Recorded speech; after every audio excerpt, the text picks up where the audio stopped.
Hello and welcome to the football show with myself and Declan Bogue. It's been a long time since we've seen some football, Declan, so it'll be nice to get back in action. Now, I know you were at last weekend, you were at Antrim against Clare in the hurling, so you got a bit of a taster, but I'd say it was just great to be back on the sidelines. It is, and you can see it in everyone around you. You can see, like, I never seen as happy a collection of stewards. And normally stewards are maybe not the most jump for joy type of people. And some of the stewards in Corrigan Park were absolutely ecstatic to be there, and they did a brilliant job. They didn't have to steward anyone, of course, like or they had no real pressure. Uh, but media people, players, like, everyone is just delighted that we finally have a wee bit of sport back, and you can get out of the house and breathe the air and all the rest. Now, that's all right. You and I saying that because we know we're going to be in places like every weekend, and most people looking at this that aren't able to go to games would think, what a pair of sickeners. Like, but for now, we're just delighted to be back. Yeah, and like I was at the Dublin Kilkenny match last week. It did feel a little bit dead in there, a little bit empty, and the same with watching games on television. It felt a little bit soulless, but maybe that's just also because teams haven't played in so long. Like some teams haven't played for 6 months, and after a few weeks of training, how can you really be anywhere, to the level that you were at before? And also this advantage rule that's coming in, it terrorised hurling games over the weekend. So you had games being slowed up for different reasons, whether it was like water breaks, the whole advantage rule, just lots of freeze, and the advantage rule was a little bit disastrous. So I'm worried about whether we'll get brilliant games this weekend. I think it'll be a tough ask. It might be, and God knows, like, the point you make is a valid one. Like, I can remember being at the All Ireland hurling final, the All Ireland football final, and it's just so otherworldly. Like, obviously, we'll never ever see the like of this again. At least we hope we never have to. But when you can hear the substitutes shouting in Croke Park at what's going on in the field, then that's weird and odd, and the didn't kind of take away from the atmosphere in Corrigan Park there too much yesterday. There was still, you could sense, like, even off the players, like there was a certain atmosphere there. But like, if you were to have 2,000 people in the ground, it would have been one of those real raucous afternoons, in the sun. But I, in time, like, we're seeing wee bits and pieces and wee nudges here and there saying that people will be allowed to attend this by this time, and hopefully it'll be a lot quicker than that. Yeah, and obviously the football is starting a week after the hurling, and it's been broken into two basically. There's like AFL Division 1 North, South, and that sort of thing is replicated throughout the league setup for people who haven't been paying all that much attention to it. And we'll Which probably. is odd too, Shane, because the down hurlers went down the night before instead in Kerry and Tralee before playing Kerry, and, like, it's that's seen as okay. Yeah, Obviously hurling has got a very sort of delicate ecosystem with the leagues there, but and football they were able to split it up. Like, I wonder just if they'd known that things were just so free by now, with people able to travel into other counties, like, would they have actually set it up for north and south? But I suppose you can't be too hard on them, and the truth of the matter is that it does save a few pound in at a time when travelling expenses are going to be critical, really, to the association.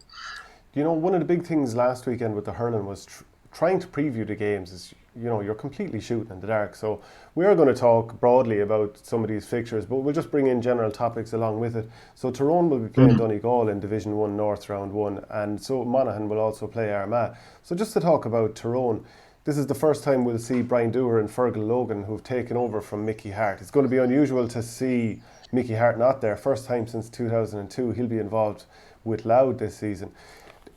Like, what can people expect from Fergal Logan and Brian Dooher in year one? Probably nothing. They've no pre-season. I know, and the kind of football public in Tyrone are a fairly ravenous bunch, and they'll expect results straight away, and there'll be no excuses tolerated. That's kind of just the way of it. Like, and they've always been like that anyway, even when they weren't winning All Irelands before Mickey Hart. And but, like, I was talking to Brian McGuigan there 2 weeks ago, who just said, like, you just simply cannot judge them. I mean, this is a team who really genuinely didn't do a tap during lockdown. Not like other teams. Other teams that have been tipping away at bits and pieces of other stuff. Tyrone did not do a single tap. And so you're relying on what Peter Donnelly, what kind of programs they're working on, what kind of ball skills they're doing, and then they all gather up together and see where they're at. So, I mean, for anyone to have any great expectations on them or Donegal, if they've been keeping the thing right, I don't know. I don't know how you can expect a classic or huge skills or anything like that. But I mean, at the same time, if you look at how it was something Anthony Daly said yesterday, it was going down the road, how the hurling teams all presented themselves, how they showed up for business in the first weekend. Like they were in magnificent physical condition. Some of the hurling wasn't bad whatsoever. Like some of the skills in display were all there. When you see Neil McManus hitting over that point in the 70th minute from what 85, 90 metres, I mean, like that's the height of summer kind of stuff that you might see. But to see it in the 70th minute of the game, a man stepping inside David Reedy to do that, then you recognise that these amateur players they really are a huge credit Yeah. because they're showing up in just tip top shape. And you'll see that definitely these coat hanger physiques and massive men getting out of cars and all the rest. Like as you go up to the games this weekend. But in terms of performance, who's going to pick up league points, who's going to get relegated, I'm not sure that. Especially this year, of all years in the league, I don't think it matters a damn like to teams. Well, Now there are how, obviously how teams some. hit the, sorry, I was just going to say how teams hit the ground running this year will be a big test of the discipline that they've had for the last 5 or 6 months, and it's even longer for Tyrone because they lost in the first game of the championship because it was knockout. So I would have thought that Tyrone players, they always look physically in such unbelievable shape that if any set of players were going to come back in tip-top shape, it would be them. Yeah, it is. It's one of those ones that Owen Mulligan used to say that they all used to reach for the bigger jerseys, like come January, and then by the end of his career, he noticed like that. One of his famous complaint was some of these boys aren't real thrown footballers at all. They're landing with a 6 pack in January. Like what's that all about? But that's the way you see it everywhere now. Like I mean, just parking up yesterday in Corrigan Park and some of the size of the Clare hurlers, Con Guilfoyle and different people like that, and the way that even just a polo jersey just hangs on them, they're they're just they're just in peak physique, and then you see the Antrim boys getting out the exact same. Because I was thinking, God, they're going to have a long afternoon in front of them, and then you see them Antrim boys now getting out and done a lot of work under Brendan Murphy, and they're in the exact same sort of prototype intercounty player, and all the footballers will be like that. Certainly in Tyrone, there will have been, and I can tell you now, like Fergal Logan and Brian Dooher are new to intercounty senior management, but they have very rigorous standards, and they will have been, disappointing lads and letting lads off the panel over the last number of weeks. And I'd say that, given the amount of players that are good enough to probably play a county or be on a county panel in Tyrone, I'd say inside has been pretty fierce for them. I'd be thinking that if anyone's going to challenge Dublin this year, and we'll talk about Dublin in a little while, like Tyrone should be in as good a spot as anybody, given the playing potential that they have. So if assuming that Cathal McShane is fit and ready to go this year, assuming Conor McKenna continues to evolve from the great promise we saw last year, Matty Donnelly's there, Derek Hanavan showed a lot of promise, Peter Hart is obviously a brilliant player, and there's several others that I haven't even named. I mean, that's a fairly star-studded team if they can get them all pulling in one direction. It is, but it almost exclusively depends on Cathal McShane's fitness. And if you remember, like it was February and Tuam where he had that horrendous, like it was a broken leg and a dislocation of his ankle together, or broken ankle and dislocation, whatever it was awful.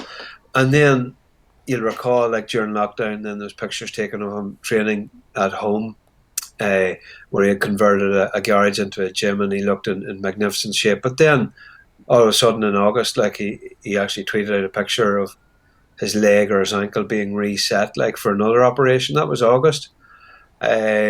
Now, that has been a long time since August, all right, but we do not know if he has recovered from that, if he's been at club training. In fact, actually, I think that it was said that he hadn't been at any club training or doing much training. So that's complete. The only time we'll get to know about that will be come 5 o'clock and who's actually on the pitch for Tyrone. So Cathal McShane's vital to it. Conor McKenna is vital to it. Dara Canavan, obviously, and that's almost your attacking trio. After that, I'd see Matty Donnelly as playing as a midfielder. Peter Hart, you don't know. There could be a switch there to the backs. He could maybe fetch up as a wing back. You've got Niall Sludden knocking about.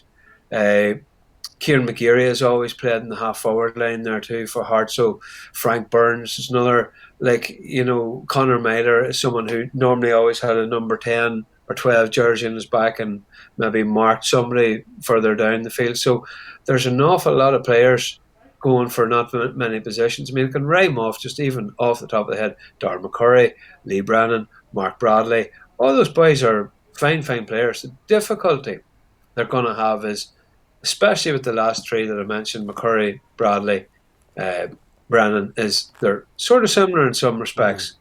Did you feel they're that all McCurry left kicked on two last year? happens. Did you say that again, Shane? Did you find that Darren McCurry kicked on last year? I thought he was more than just a flaky corner forward. He seemed to be more developing the play and a bit more of a playmaker and looked physically a bit sturdier.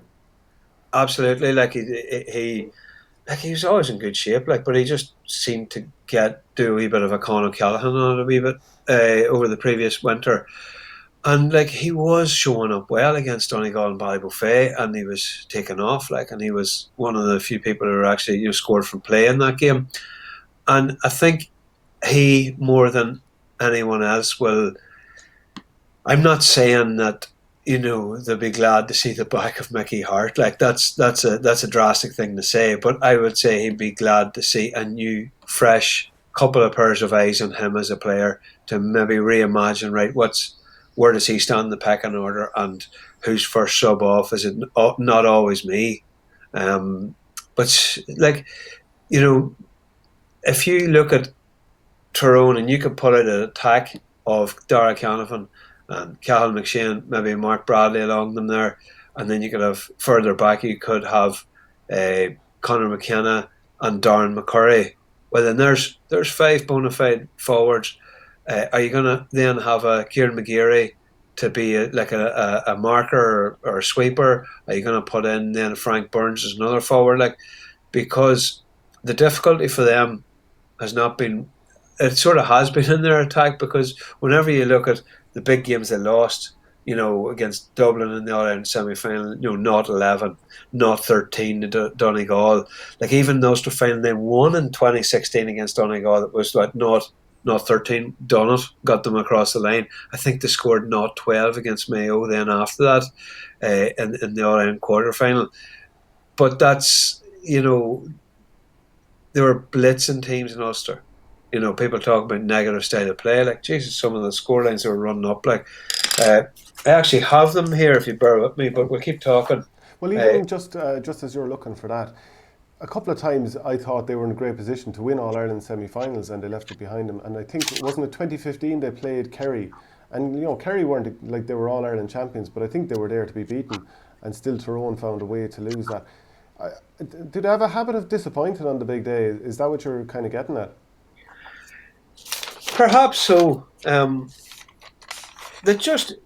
problem with it, you can go back to 2016, right? And that game against Mayo, and they had Ronan O'Neill up top for that game, and what they were doing was hitting Ronan O'Neill early a lot that year, and they were running up great tallies. Here we go. They ran up 3-14 the first day against Derry, and the first day in the replay, that was the replay against Cavan in the semi-final, they had 5-18. And then it took 13 points to beat Donegal and not 12 to lose to Mayo. But the point of it was they were trying to hit Ronan O'Neill early in that game, but they were going over the top of Keith Higgins, who was sweeping. And what was happening was Brendan Harrison was beating Ronan O'Neill to every ball. So there was 4 balls or 3 balls kicked in the first 15 minutes that Harrison won the race.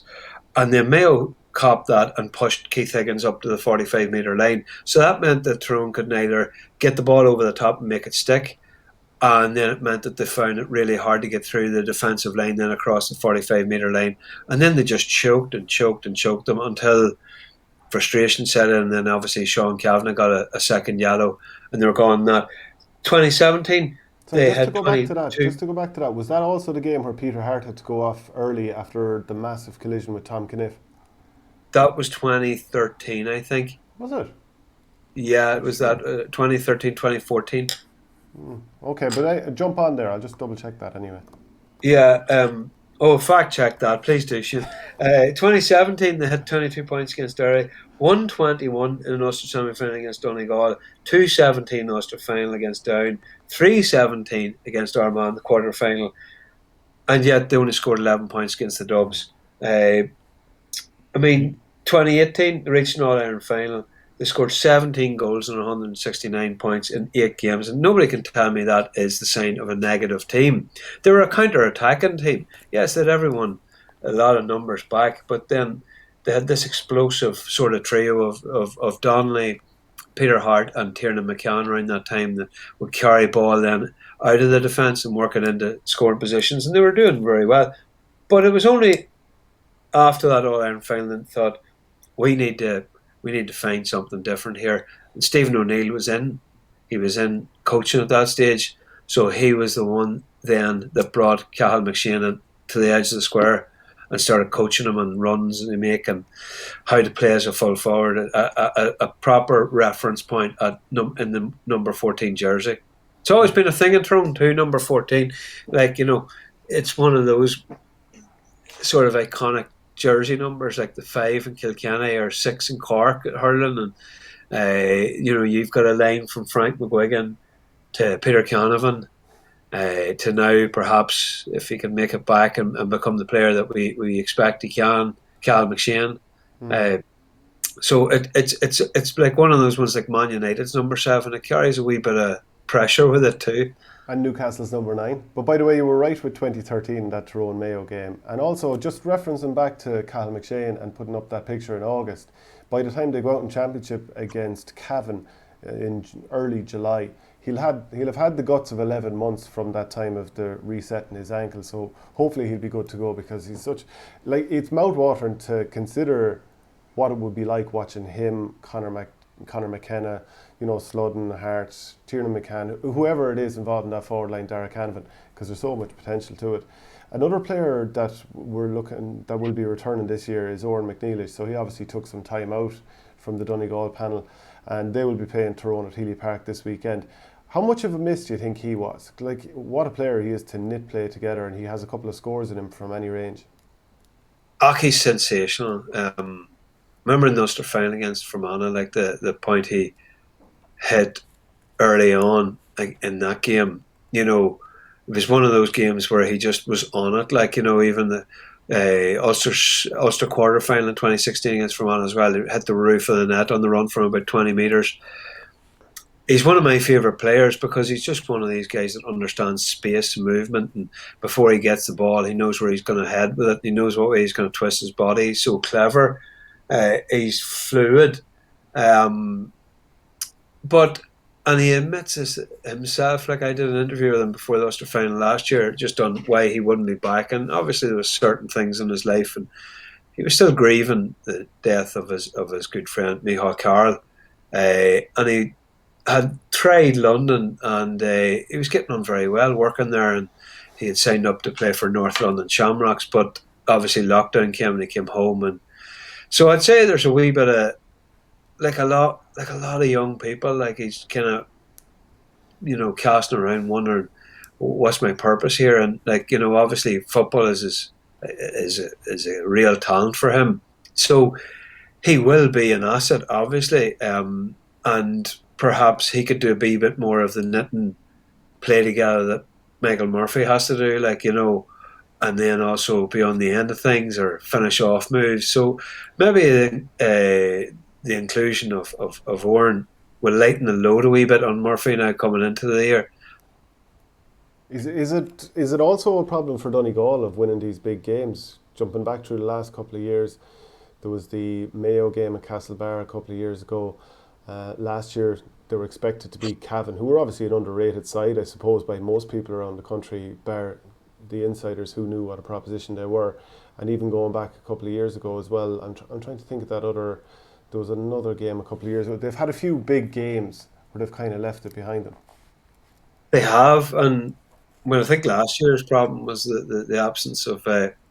You still need your man markers. You still need the lads inside to put the clampers on a wee bit, and like or McFadden Ferry not being there was a huge loss. Like and then they're playing a different sort of a system. It's no longer the system that they had under Jim McGuinness when Mark McHugh was completely invented that role of sweeper in a very different, clever way.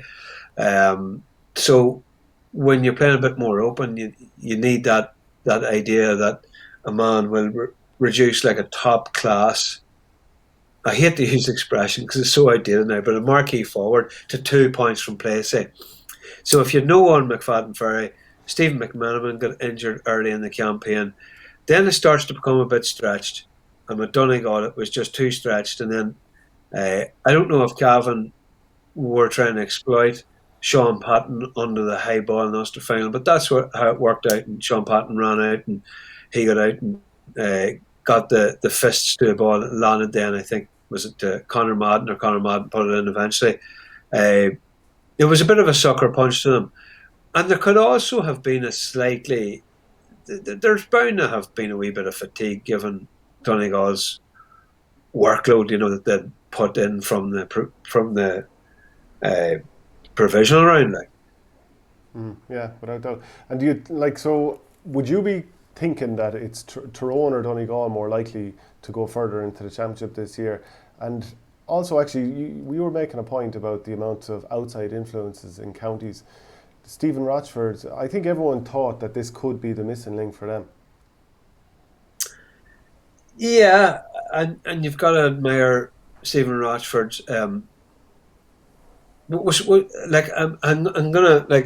we're gonna do something that's kind of unusual and unorthodox in shows like these. But was Stephen Rochford there previous in the year previous? Because the last 2 years has just morphed into one for me with lockdown. So I think Stephen was there in 2019 as well. I'm going to double check it here. Yeah, he joined for the 19 season, so he's had 19. So at this stage. Actually, that's understandable. The whole COVID thing does make everything mesh into one. It's hard to remember when different things were. Yeah, and I mean, if you look at how Donegal beat Tyrone down in Breffni Park in 2019, they put Hugh McFadden in as a sweeper. Cal McShane was hot, but then they put Hugh McFadden in as sweeper, and that completely, they just did it quite simple. They looked at Tyrone's strengths and they completely negated them. I think that day Tyrone got frustrated to the point of distraction. They had Matty Donnelly tied up. They had the supply of ball that was going into McShane completely drying up. And, at the time, Stephen Rochford would have been given great credit for it. Then they ran out over the top of Cavan in an Ulster final. So it was one of those ones then that it all sort of fell apart for them then a wee bit in the Super 8s. But it's more difficult for either Tyrone or Donegal to come through their province and then be fresh and ready and mentally fresh for the challenge of the Super 8s. It doesn't sound like Nordy whinging. It's just based on fact. It's much better to go through a series of games like that. Like Dublin basically have no competition until they come to an All-Ireland semi-final, and some years an All-Ireland semi-final is a good draw for them too. Yeah, that's getting up for 2-3 big games in the year. It's a lot easier than getting up for maybe 6 unbelievable tests. Even like the ones that you might consider gimmies. There's still championship games that need to be won there too. But and then with one eye then on how the others are coming on the other side of the draw, or who you already know you might face. Like there's just no question about that. Like, I wonder sometimes these teams were in other provinces how many more All Irelands than might have accumulated. Yeah, well, I think if you've been in a team and you're kind of on top in your championship, whether it's All Ireland, club level, or whatever, and you're meeting teams and you're kind of feeling like, well, look, we just have to be focused today. We have a job to do. We'll get in, we'll get out, and move on. There's not the same sort of toll on you mentally, physically, emotionally, whatever. If you have to play a game, and this is like we've been building our whole year around trying to topple this team, and then try and go on the next week and do it again, and the next week and do it again. So I think for Dublin, they're in that mindset where it's just, look, we'll just get through Leinster and we'll move on from that. Well, the emotional toll it must take is unbelievable. Like, I mean, could you imagine being a Tyrone player, knowing that like Donegal are a bit of an old bogey side, and fair enough, they beat them in 16-17. They also lost to them in 2011, 2013, 2015, 2019. Like, the Donegal have had the Indian side more often than not against Tyrone, and then all of a sudden you draw them in Ballybofey for the championship. Like, that must be slightly deflating. You go up to Ballybofey 2 weeks before that game and you get beaten too. Like, there's, but they have a kind of a fractious enough relationship in that sense. It's going to be brilliant this Saturday. I can't wait for it. But like, just coming back to the whole trying to adjust from one game to the next and building yourself up and trying to do that again. Like, if you were Cork last year and you win in such dramatic circumstances against Kerry, and then you have to turn around against Tipperary, and then even conversely Tipperary, they win a first Munster title in 7 decades and more, and then you have to try and build yourself up for the Mayo game as well. It's very difficult, whereas Mayo, obviously, they had a tough game against Galway in the Connacht final. They only won it by a point.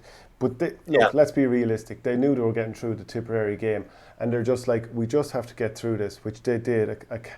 To be honest, it was a ragged enough performance because Tip had so many goal chances. But they know we'll get through this and we'll move on. It was different than Tipperary coming through the high and trying to build up again. I know, it's just one of them things, and it just, like, I mean, on a wider scale, like, it sort of sums up the craziness that is the All Ireland provincial series. Like, I mean, at some point they're going to have to consider either open draw group stages or something like. But I mean, when you saw the draw coming out, the amount of people that just threw their eyes up to heaven with the boredom of just the same old matches again. Even the players must be getting a little bit sick of just the lack of variety sometimes. Yeah. We'll move on a little bit. Monaghan are playing Armagh this weekend. We'll just talk about the two teams rather than trying to preview it because we're operating in the dark. But the game will be on in Enniskillen because Monaghan were kind of caught with their pants down doing a bit of training, and Banty obviously has a ban. Whatever relevance that'll have, I'm not really too sure. But more so to focus on Armagh for a moment. Year 7 under Kieran McGeeney. Where do you feel they're going? That's such a good question because, I mean, he had 5 years with them, and in that 5 years, he had one win in the Ulster Championship, which was, I don't mind saying, like, that's poor. Like, and there's only so much you can take out of backdoor wins, and the Armagh always pride themselves and then, showing up for the back door. But whenever it's sort of put to them in the one big day when you've got loads of time to sort of plan for it, that's when they're at their absolute worst. And yet it's when they're drawn against a team on a Monday morning and they're playing them on a Saturday, they can show up and play brilliantly, probably because they haven't had time. Can someone tell me if that's not a strategy issue? I mean, like, they played Donegal in Ulster last year down in Breffni Park and they were just wiped off the pitch. They were just so poor, and that was them gone. That was another year gone. They'd beaten Armagh, wasn't it, the couple of weeks before? But like, there was no huge achievement in beating Armagh. There was no huge achievement in beating Down. Sorry, I think it was a couple of weeks before. Like, given that they have been operating in Division 3 all that time, it's the 7th year now, right? And it's kind of now they're in Division 1, So if they're not going to hold on to Division One status, like an awful lot of all that building work will then, it's sort of, well, what was it all for? Like, if they have Antrim in the Ulster Championship, so that should, you can say what you want, but everyone would be expecting Armagh to be beating Antrim and showing something of themselves and what they could do. Then they've got the winners of Fermanagh and Monaghan. Again, you're not into huge piranhas or anything here in the water. Like, you've got there's a pathway there. The problem is they have Monaghan the first game, and then they have Tyrone and Donegal after that. They lose those 3 games, get relegated. Then they go into the championship, maybe not feeling great about themselves, and say they beat Antrim, and then they get knocked out by a Fermanagh or Monaghan. Where are they then? And can they say realistically that the 7 years has been a success? I don't know if they can. They just have been. I mean, they played Donegal in Kieran McGeeney's first year in 2015, and they got a scotch in the athletic grounds because they put Tony Kiernan on Ryan McHugh, and Tony McKiernan was a fine player, very creative, but he was nobody's idea of a man marker. And players like Ryan McHugh need to be man marked. That's quite simple. Wing backs, they may be in theory, but they are attacking threats and creative threats. And then you would have thought then by last year they had learned enough about Donegal, and they were like, their kick out was just completely decimated, I think, in the second quarter. And Donegal just went to town and they inflicted an even heavier defeat on them last year. So it's really like, I don't really know where Armagh go with Kieran McGeeney, at least, if they don't retain Division 1 and get to an Ulster final. I would say that's the least they need to do here to convince that they're still on track. And after that, then it can't just be that one manager is the manager in perpetuity. Like Armagh football is bigger than Kieran McGeeney, even for his legendary status as an All-Ireland winning captain. Yeah, and it's more so the manner of the defeats. If they had to lose in a really close match against Donegal last year in the championship, I think people might have somewhat accepted that. But it was 1-12 to 3 points at half time.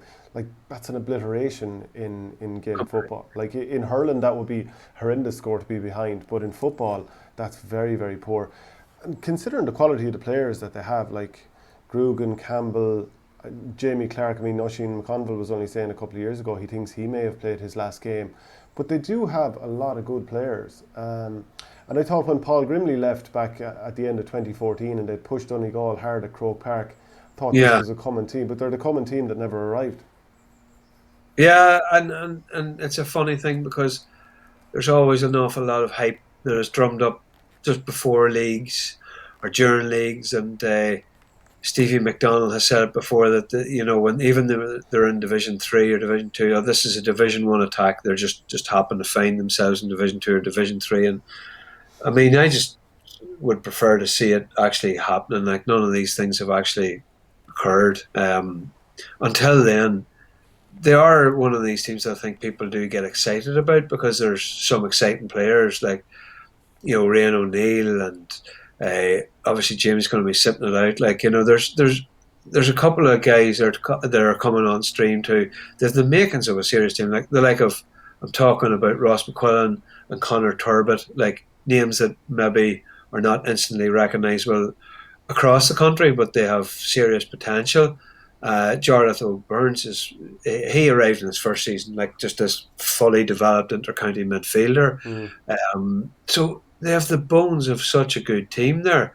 I just love to see what they'd be like with someone who can see things on the pitch and make changes and switches and positional changes, or even to have some kind of a strategy that if you have conceded 3 points in a row, that you might maybe somebody might have a mysterious injury or need some attention. Like, you'd be naive in the extreme to think that if you scored 3 consecutive points against Dublin, they wouldn't have a method of slowing down the play for a couple of minutes or get a break or a breather. Like this is what the top teams do. You have to be very careful when you're watching them. It's just their methods here. But Armagh appear to have none of that methodology. I'm sure there are people who would support Kieran McGeeney and what he's done and say, well, he has brought them up to Division 1. Yes. And that would be well, suggest signs of improvement, but maybe it's too long coming for you. well, I mean, Armagh have always floated about Division 1 or Division 1B or whatever it's been, like, for the last 30 years, like, or certainly, like, a bit of a lean spell in the 90s. But, come the late 90s with the two Bryans in charge, like, Armagh were a regular Division 1 team. Like, the idea that Armagh are achieving above themselves in Division 1 just doesn't really wash with me, like, given the sort of tradition in the county and the players. Like, Armagh have an enormous amount of footballers in that county. Like, they shouldn't be that after 7 years we're in Division 1. God, aren't we doing well? Like, I mean, it's just as simple. Like, there's a little bit of Kieran his legacy has been protected. And it's not just Armagh. Like, I mean, he's manager of Kildare. There was Leinster Championship defeats, wasn't it, to Wicklow? Wasn't there in his first year in 08? Mick O'Dwyer, yeah. Louth, 2010. It seems to be that if a team have a few months to think about what Kieran McGeeney's team's going to do, they seem to figure it out pretty handy, like, and are able to take advantage of that. So we'll see what they're like this weekend, or get a first glimpse of them anyway. In the Division 1 South round 1, Kerry are against Galway and Roscommon are against Dublin. Just to talk about Galway, prior to lockdown last year, and it was year 1 for Pádraig Joyce, they actually looked like a thrilling team, and you're thinking, can they take another step now and build on what Kevin Walsh had done? So there was some plus points to what Kevin Walsh had done, but it felt like it was a really dour team that didn't know how to play progressive football and build on having a solid defence. Now, to be honest, I think some of their defenders aren't quite up to the standard required. You talked about Donegal not having enough guys who could maybe do man-marking jobs. I think maybe Galway lacked that, and probably just quality lads to carry it out of defence at times. I'm not sure if you fully agree with that, but even so, they came back after the COVID break, after the first lockdown, and it was just like a different team altogether. They were pretty terrible. They went in the league, then they went into the Connacht Championship, and they didn't get that semi-final against Sligo because Sligo had topped out over COVID, then pushed Mayo pretty close, and but for a bit of cynicism at the end, maybe they could have nipped that game. But my God, that was some collapse over the course of the lockdown in terms of their form. I know, and you can't read anything into it, can you? Because obviously Pádraig Joyce made plenty of the fact that he'd be getting back to traditional values, and they certainly have forward line, and that only takes you so far. Like, I suspect that Jim McGuinness being brought in for that training session that was recorded then was a view to, okay, we have the forwards, but I'm just going to hedge my bets here and maybe see what Jim could come up with a defensive kind of structure for us at the same time. Now, there's echoes of Kevin Walsh bringing in Paddy Talley too into the setup there. If you aren't maybe sure of it yourself, you're bringing in another bit of expertise there, and that's not uncommon. I mean, that would be as much a part of Jason Sherlock's brief at Dublin as it would have been for the attacking game too. But the collapse, we don't know the reasons. Like, we don't know, maybe the loss of appetite, loss of focus. Maybe it was just they got caught by a team, we bit of luck, couple of breaks go their way, and then we catastrophise it because it was just the one-off, and they had no chance then to get back into a Super 8s or whatever, or back through a couple of games in the back door, and we can say, wow. Because, like, with all that, the instant knockout, like, we formed snap judgments. We'd have been forming a snap judgment on, say, Tyrone losing to Down in a replay in 2008. They finished up as All-Ireland champions. How many times do we see it now with the back door? The Super 8s now allow you to do that even more. Well, sometimes a big defeat can force you to be honest with yourself, and sometimes you'll try out players or give players an extra chance in a certain position, or you'll have these delusions about how your team can play a certain way, which might be more progressive than the year before. But you take one hammer and you have to be honest with yourself and say, okay, this is how I should actually lay out my team, and you learn those hard lessons on the fly. So maybe Galway didn't get those. Joyce also put in Damien Comer, probably brought him back a little bit soon. I think he got injured in that league game, re-injured himself in that league game against Mayo, and then he wasn't available to start in the Connacht Championship match. And in the game you lose by a point, he's arguably your best player. That's going to be a bit of a killer. So do you see any reason why Galway couldn't actually mount a bit of a charge again this year? Or does last year, is there a bit of a legacy from that sort of, there's a sort of a tinge of failure about the year? Aye, but it's the first year and it's lockdown year, and I don't like. I want him to do well, by the way. I ghost wrote some columns for Pádraig Joyce in the past. Nice fella, and he wants to play progressive football. So I feel I'm kind of rooting for him. Yeah, and that's only natural. And he certainly, would have been a crowd favourite for the way he played it and all the rest, and that all helps so a bit, like in the perception of the thing. But I do, like, I'm going to just say it once more, like that idea of bringing in outside help, bringing in Jim McGuinness. You can't say on the one hand that you're going to get back to traditional values and you're going to be putting the emphasis on front foot, and then be seen to take in the man who was the most innovative defensive coach in the game. Like, I mean, to give him his dues and all the rest. And I wonder if that clandestine training session that was filmed on a mobile phone, if that wasn't filmed, just how many more times that would have happened, and just how prominent in that backroom he might have become. But again, like, it's all this talk is in the context of a lockdown and a season that never really took off, like, for a lot of teams, like, so we'll never have a full picture, and that's what the qualifiers and Super 8s give us sometimes in Gaelic football, is the real measure of a team. And of course, Dublin are in the same group as Kerry, Galway, and also Roscommon, who they face this weekend. Do you think there'll be any legacy from the sting? Can we call it a sting of the Dublin footballers training not so long ago? I mean, in terms of a story, it's brilliant what the Indo got. Big names, huge story, the biggest team in the country, the supposed, best boys in class as well, who never put a foot wrong. Do you think there'll be any legacy from that? Because there's a couple of players that stepped away. We were talking about it just beforehand. Like, there doesn't seem to be any sign of Jack McCaffrey coming back. Yeah. The likes of Michael Darren McCauley isn't involved anymore. So in terms of like your playing personnel, that's taken away a little bit of something. Then this happening, to Desi Farrell, and of course the self-imposed ban that he has. All of these things, are they a departure from what was like a spotless culture under Jim Gavin? I love that spotless culture under Jim Gavin, and that's nonsense, because as much as I admire Dublin football team and how brilliant they are, like, they were far from spotless. I mean, they were, even going back to a certain league game up in, was it Ballybuffet or Letterkenny, where Paddy McBurdy found that there was teeth marks on his shoulder. There was a challenge match against Armagh where people required hospital attention. There was the All-Ireland final against Mayo where the entire Mayo defence were dragged down for a kick-out, like, which was the most premeditated, cynical act anyone,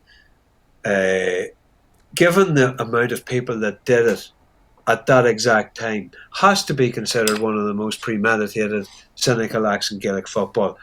And yet they get a free pass, and like, well, that's because of how they're presented in the media. Because when you win All Irelands, you're posing for an awful lot of photographs, and you're supporting the right campaigns and all that kind of stuff, and they are doing the right thing. So I'm not being critical of it, but it does allow you to build up this sort of whiter than white image.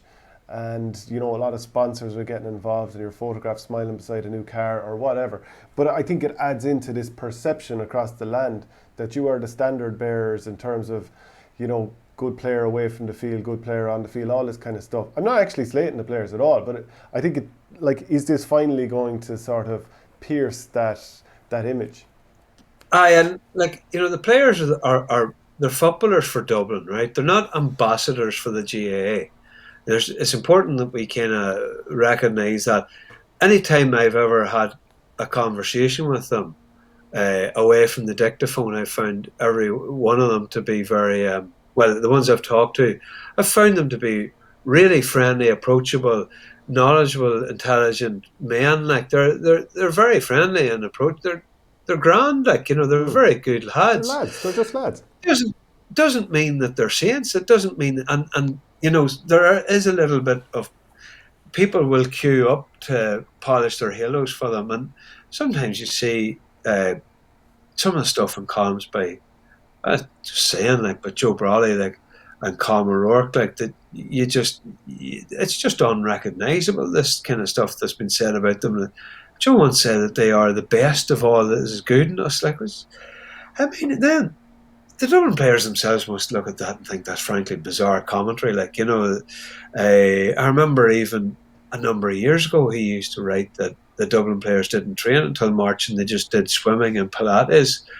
And that was roughly about the time, and this is a terrible incident, I'm not bringing it up in any way to jeer at that viewpoint, was when Bernard Brogan ruptured his cruciate. I think that column appeared something like 2 weeks before it. So it must have been some rough swimming pool to dive into to rupture your cruciate ligament.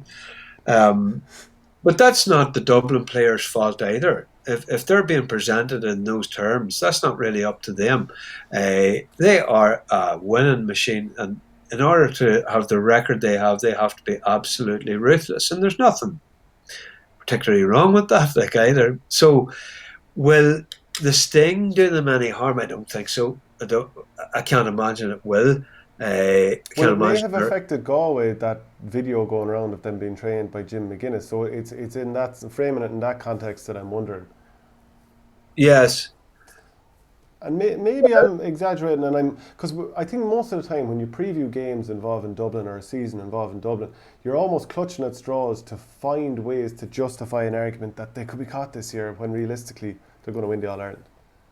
Well, the string I would or the straw I might grab onto and clutch if I were to say that Dublin can be caught, it's just in the general weakening of the culture on the training ground. And by that I mean huge characters like Michael Darragh Macaulay, right? And people can say, well, Michael Darragh Macaulay was part of very few matchday squads. He was there for the All-Ireland, but there was probably no chance he was ever going to get onto the field for the All-Ireland final.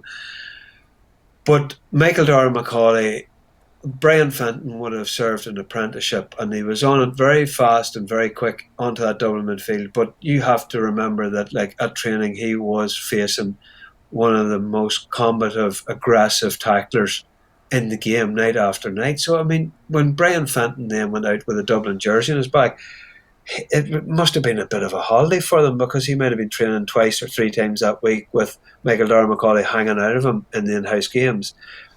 And then you've got Jack McCaffrey, who, it's the rising tide that lifts all boats. Like, if Jack McCaffrey's in your team, you know that at some stage he's going to do something outrageous and brave and skillful that is going to create the space for himself or another that will get a sight on goal and a good goal chance.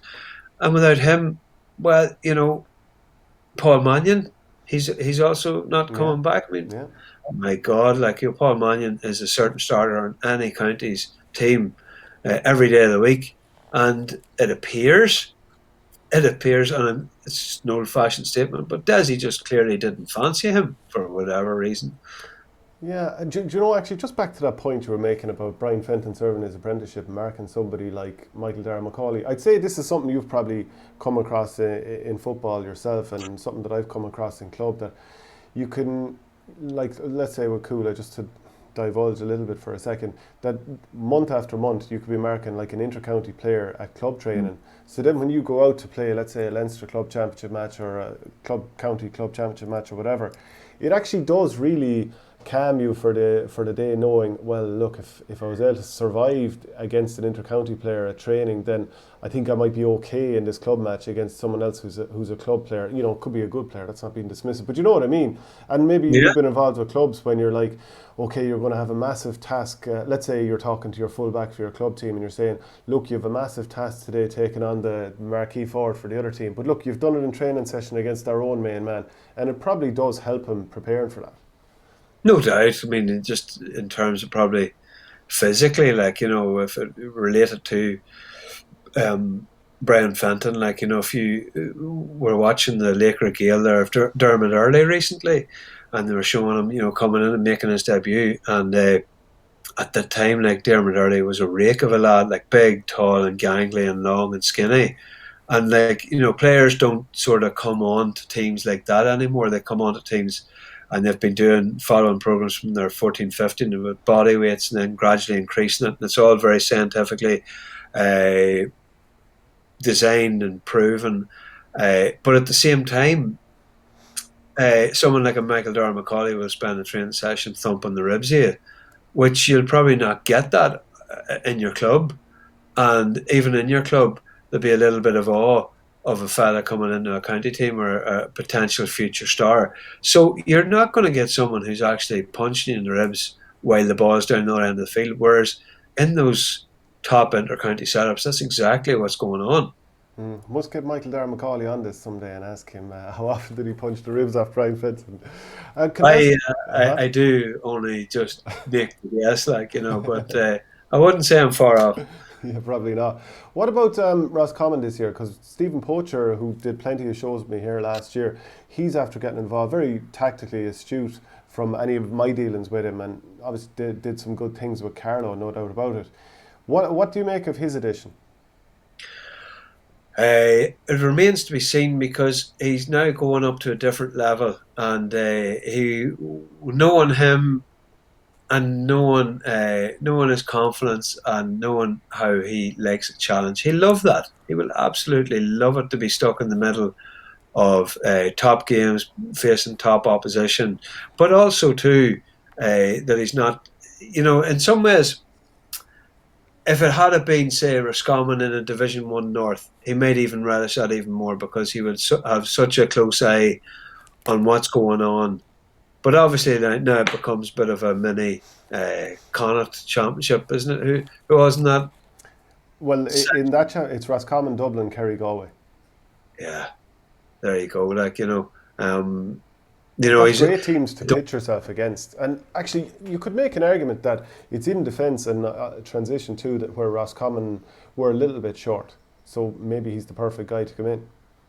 I mean, the way that, and I know that this game has been talked about a wee bit, but something, quite a bit of it was missed in the Carlo Dublin game that Dermot Conley put his hand on Kieran Brannigan, because then his suspension came of it. Tactically, very little was talked about it. It was just seen as a bit of a park the bus job, and Carlo were breaking out and nipping the odd point here and there. But like, they were so close to Dublin for so long.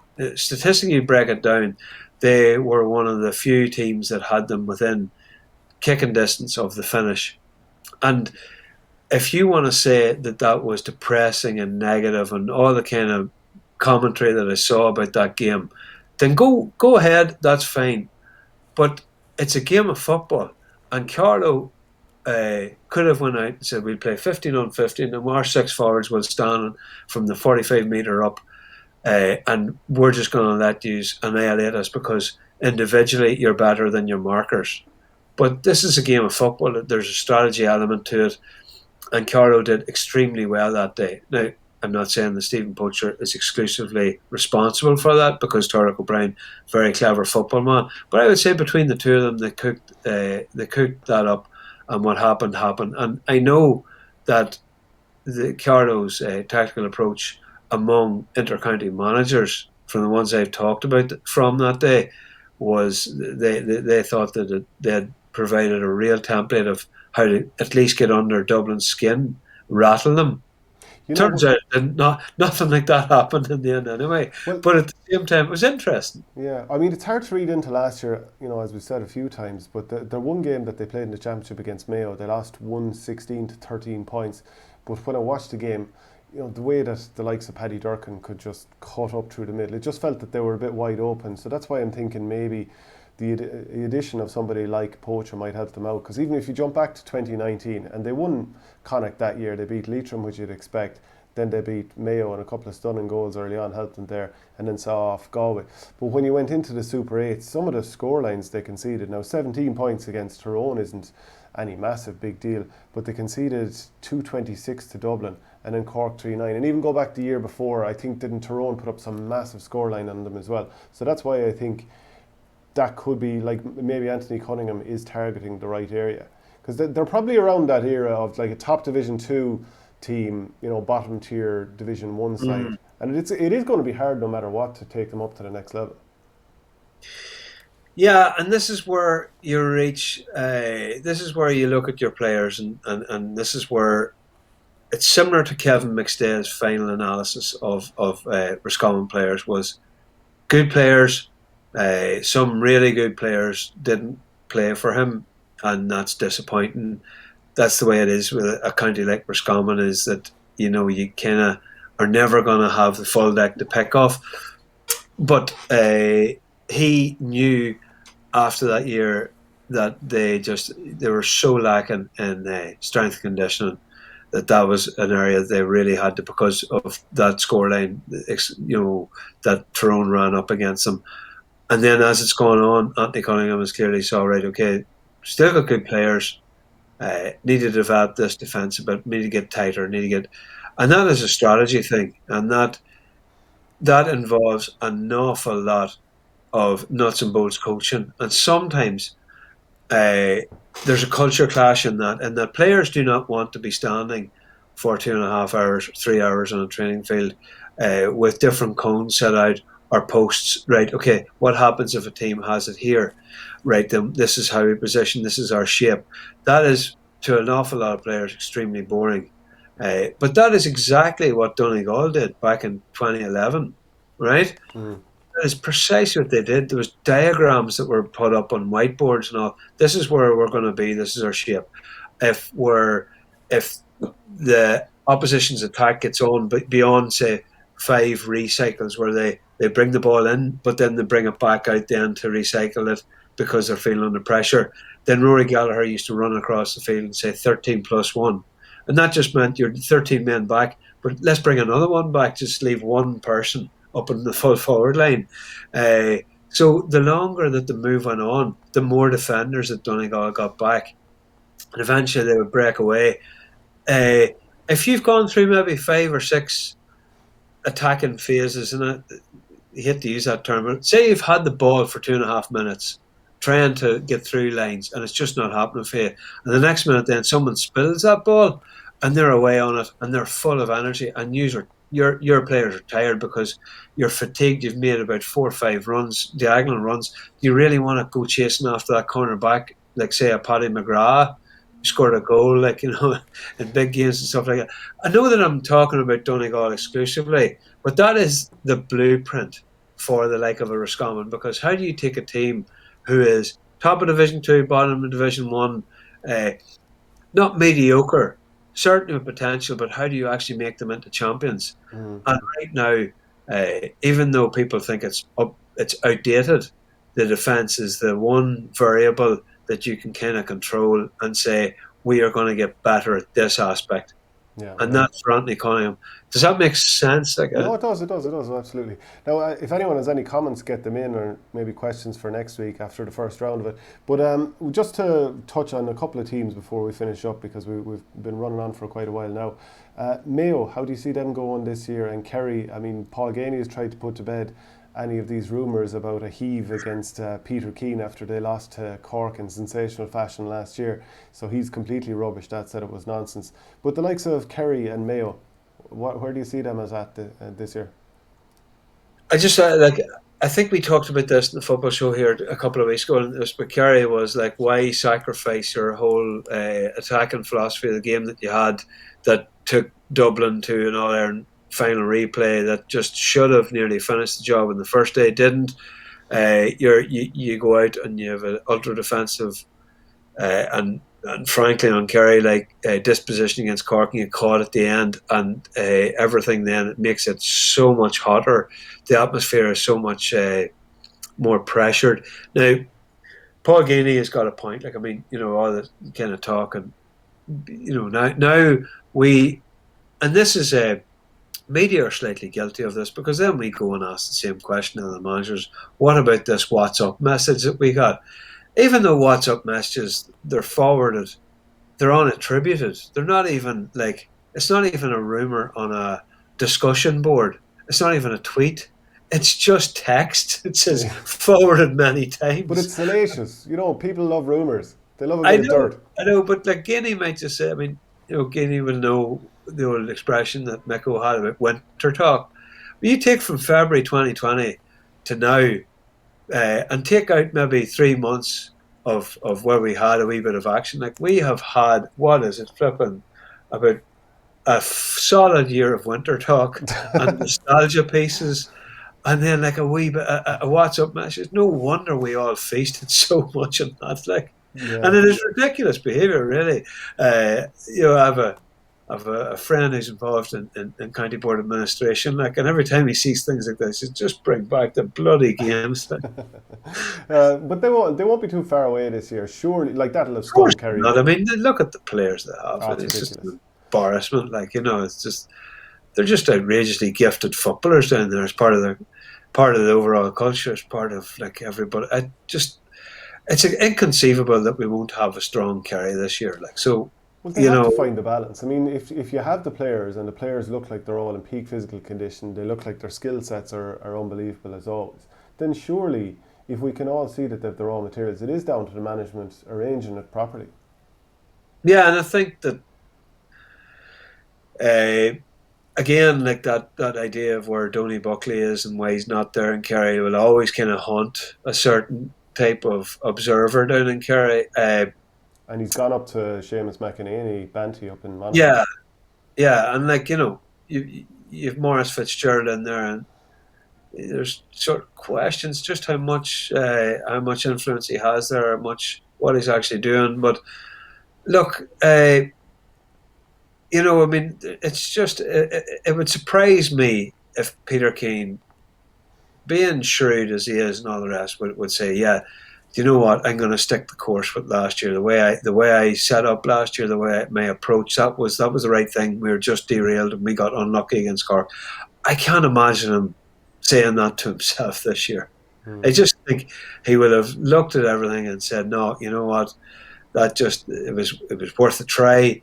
And by God, it was a disastrous payoff. And maybe some of that was down to conditions too. It was ridiculous. It was a complete monsoon that day too. People forget that. It wasn't a dry day in Tralee or Killarney. So I mean, be just crazy to think that Kerry won't go back and revert to what they're good at. It was a bit of a perfect storm, all right. And then just a final word on Mayo. Aidan O'Shea obviously picked up some sort of an injury. Maybe he'll be okay in the coming days and weeks. Jason Doherty, let's see if he comes back next year. So they're not going to be too far off. They never are, but will they have that extra bit of quality? You just don't know. Yeah, but I mean, it was an unbelievable amount of retirements. Tom Parsons, Seamie O'Shea, and then, we're talking about the culture that affected Dublin with Michael Dara gone and Jack gone and Paul Mannion gone. Well, I mean, my God, Mayo are looking at a huge cultural shift here, and I suspect that the lack of Keith Higgins, Tom Parsons, Sean O'Shea, or Seamie O'Shea, it was Donny Vaughan, another that retired. Yeah, it was just an incredible amount of really good servants to Mayo, and I just wonder how hard James Horn would have worked at maybe keeping some of these boys still on board, or has he thought, you know what, because when he came in 2011, he looked and he examined the panel and he thought, well, Tom Parsons, not for me. No, former international rules player, no, I'm not going to take him. there was some other big names that went, like there were veterans of the time. He had no problem really when Conor Mortimer left. He wasn't, showing up on the doorstep begging him back or anything like that. So he has no problem making a cut. It's just that where is their footballing culture going to be? Maybe the like of Aidan O'Shea now. That's exclusively on the like of him and the other people that have come to the fore in recent years. You still have, you've got veterans in Lee Keegan, and you're losing out David Clark too. I'm not so sure actually. The more I'm talking about it, the more I think they're going to be in a bit of bother. But you know what? It'd be great to talk to you next Monday when we've got one game to go on. Yeah, absolutely. Look, brilliant stuff, Declan. Appreciate it. Thank you, Shane.